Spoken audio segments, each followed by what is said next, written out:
Hallo Leute. Ja, gestern habe ich es geschafft. Bei 40 plus 3 sind unsere Zwillinge geschlüpft.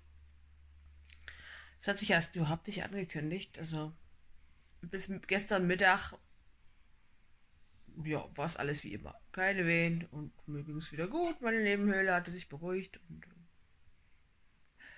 ich bin davon ausgegangen, das geht bestimmt noch eine Woche. Dann nach dem Mittagessen irgendwann hatte ich mal eine Wehe.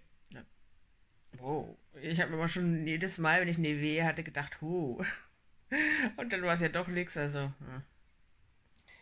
Und dann habe ich Mittagsschlaf gemacht und bin dann aus einem schönen Traum aufgewacht mit einer richtig schönen Wehe.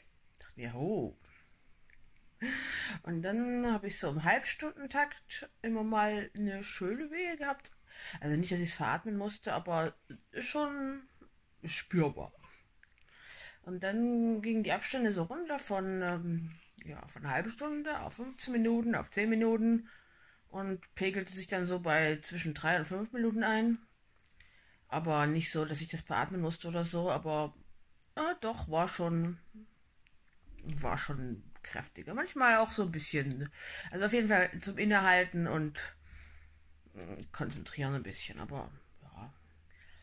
Dann wurde es 6, 7 und Abendbrot musste gemacht werden. Da war ich dann schon nicht mehr so ernst dabei. Ich habe ähm, nach dem Mittagsschlaf erstmal angefangen, das Wohnzimmer aufzuräumen, weil da sah es aus wie Saustall, das ganze Spielzeug lag rum.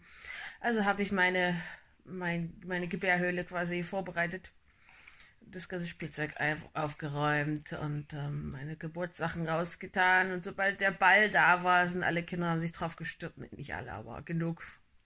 Sich auf den Ball gestürzt und also mein Mann kam mit den Kindern die waren noch unterwegs und kam dann zurück und dann war erstmal Trubel und Halligalli. Und ich dachte mir, ja, toll. Aber dann war es dann nach dem Abendbrot Bettzeit und dann ist mein Mann mit den kleinen Kindern nach oben verschwunden und es wurde alles ruhiger und ich habe mein Kamerateam angerufen quasi, also zwei Freundinnen, die eine hat fotografiert und die andere sollte filmen. Und aber ja, die Wehen kamen dann so alle 3, 4 Minuten, aber nicht jetzt so stark oder so. Aber ich dachte mir schon, doch, doch, das sieht nach Geburt aus. Ich war dann auch auf dem Klo, also ich weiß dann immer schon, was so Geburtsanzeichen sind. Einmal groß, der Darm entleert sich, dann weiß ich schon, naja, da passiert was. Also war ich doch recht sicher, dass es tatsächlich jetzt losgeht. Ja, dann kam die dann irgendwann und ich habe mich dann eingerichtet da im Wohnzimmer.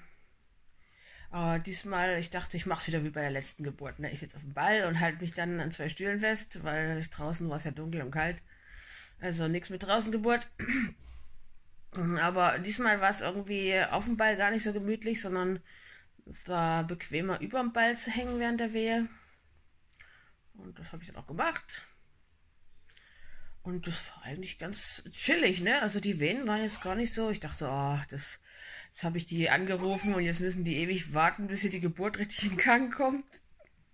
Und wir haben uns halt noch nett nebenbei unterhalten und ein bisschen Musik gehört. Und ja, dann wurden die Venen schon kräftiger, aber ja, ich dachte mir, das dauert bestimmt noch.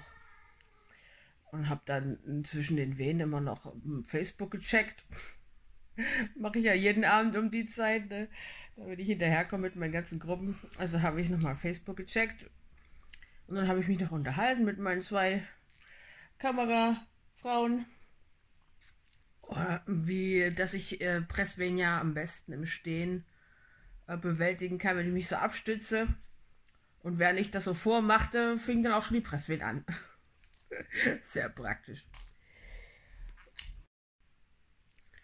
Und dann habe ich gepresst und da kam erstmal nur die Fruchtblase.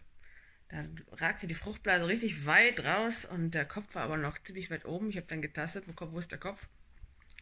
Und dann ist irgendwann die Fruchtblase geplatzt. Fruchtwasser war ein bisschen grün, aber ja. Er hatte sich auch kurz vorher bewegt, also war ich deswegen nicht besorgt. Und dann hat es noch hat ein paar Presswehen gedauert, bis der Kopf dann tatsächlich runtergekommen ist. Also ich hatte das Gefühl, er hat noch so ein bisschen den Kopf versucht gut einzustellen oder keine Ahnung. Jedenfalls dann kam der Kopf runter. Und sobald der Kopf geboren war, hat er schon nicht geschrien, aber so Geräusche gemacht. Also war total witzig. Und dann hat mein Mann ihn aufgefangen. Und ja, die ganzen Details, was da so hinter mir passiert ist, habe ich nicht so richtig mitgekriegt. Ich glaube, er hat ihn abgesaugt so ein bisschen, aber hat er geatmet schon und hat mir keine Sorgen gemacht jetzt. Ja, dann war die Nabelschnur so super kurz, also man konnte den überhaupt nirgendwo hinbewegen. Also der war da unten, glaub, hinterm Ausgang quasi und weiter ging es nicht. Ich denke mal, das lag auch daran, dass halt die Plazenta noch so weit oben war, dadurch, dass das zweite Kind ja noch drin war. Jedenfalls haben wir dann die Nabelschnur abgeschnitten und abgebunden mit einem von den schönen Nabelschnurbändchen. Ja, und dann habe ich schon gemerkt, dass es gleich weitergeht. Also das Mädchen kam im Abstand von 9 Minuten hinterher. Also da war nichts groß mit Kuscheln mit dem ersten. Also hat mein Mann den genommen und dann sind auch, glaube ich, irgendwelche Kinder dazu gekommen und haben geguckt, aber das habe ich alles gar nicht so mitgekriegt. Ich habe dann mich darauf konzentriert, das zweite rauszupressen. Ich habe gefühlt, wo ist der Kopf? Ja, Kopf ist an der richtigen Stelle, den habe ich gefühlt von unten. Und die habe ich dann in einer Presswehe rausgeschmissen. Das war gar nicht schwer, aber ich glaube, sie war hinterher ein bisschen beleidigt davon. Also war so ein bisschen so unleidlich nach der Geburt, aber jetzt ist okay. Also der Junge ist danach, nach dem ersten wachen Moment, ziemlich sofort weggepennt, hat an der Brust genuckelt, ist weggepennt.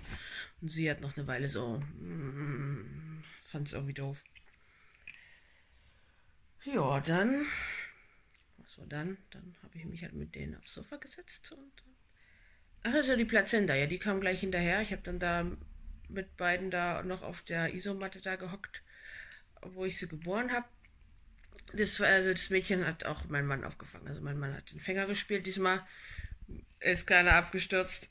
Der war zuständig. Ja, und dann sind wir umgezogen aufs Sofa und habe ich beide gleichzeitig gestellt zum ersten Mal. Und das war bis jetzt auch das einzige Mal.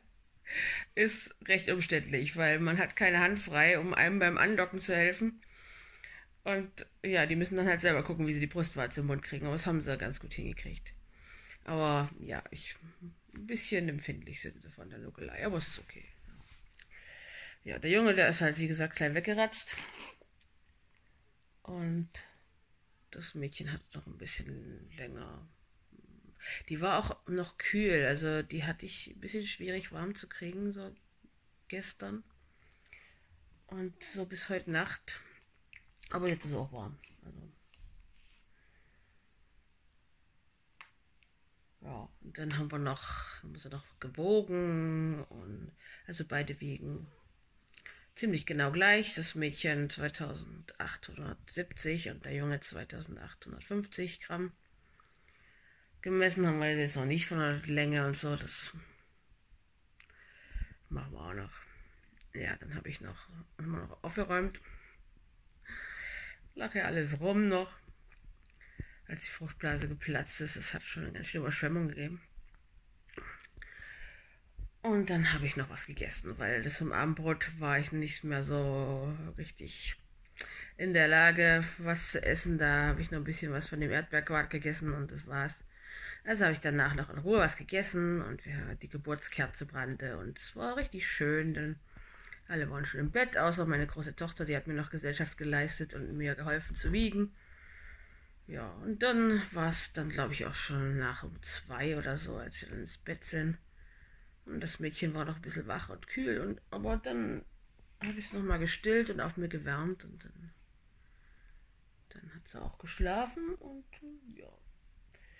Gerade ist auch wieder das Mädchen wach und der Junge pennt, so wie das jetzt schon die ganze Zeit ist. Beide haben schon ihr Mekonium gemacht, ihr erstes. Und ich habe auch schon einmal Pipi in den Topf aufgefangen. Der Junge, der hat rumgemeckert und da stand der Pullermann so und da wusste ich, ja, der muss pinkeln. Und dann habe ich den Topf drunter gehalten und dann hat er auf Kommando gepinkelt. Ja, und da pennt er jetzt schon wieder.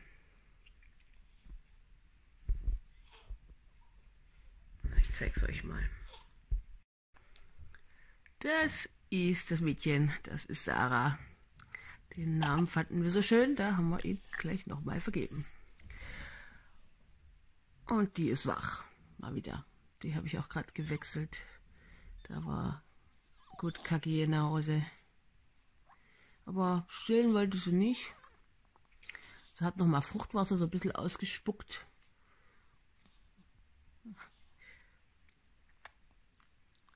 Ich finde, sie sieht ein bisschen aus wie eine Oma. Und da ist unsere Schlafmütze. Der Samuel schläft nur. Uiui. Ja. Er sieht meinem Mann sehr ähnlich, finde ich. Und unserem Großen. Ja. Ja, so geht unser erster Tag.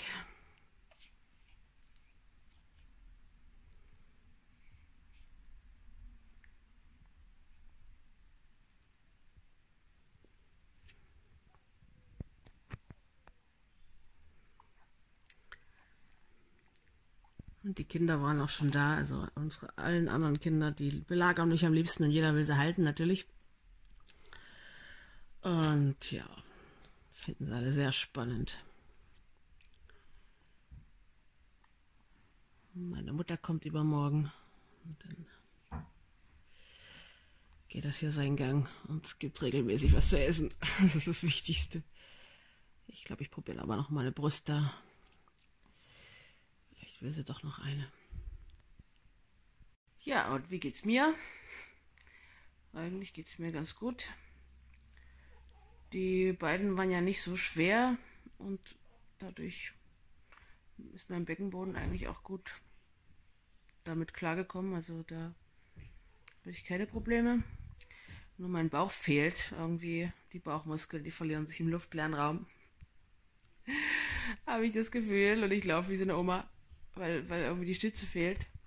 Ich habe mir jetzt so ein Tragetuch drum gemacht, damit das ein bisschen gehalten ist hier. Das ist ganz angenehm, aber ich liege halt meistens im Bett jetzt und ja, das ist auch ganz angenehm. Ich merke jetzt doch, dass ich heute Nacht nicht so viel Schlaf gekriegt habe. Und da werde ich das mal noch ein bisschen nachholen. Wir haben die Geburt natürlich geschafft in einem schönen Video festzuhalten. Ich habe es selber noch gar nicht gesehen, aber mein Mann meinte, es ist sehr schön geworden. Und die gefilmt hat, hat es auch gemeint. Also es gibt auf jeden Fall ein Video. Wann, das müssen wir mal sehen. Das muss ja alles geschnitten werden und überhaupt. Also wir hatten 2 Kameras und auf jeden Fall ist alles schön drauf. Da könnt ihr das alles nochmal anschauen und nicht nur aus meiner Erzählung nachverfolgen. Jo, bis dann.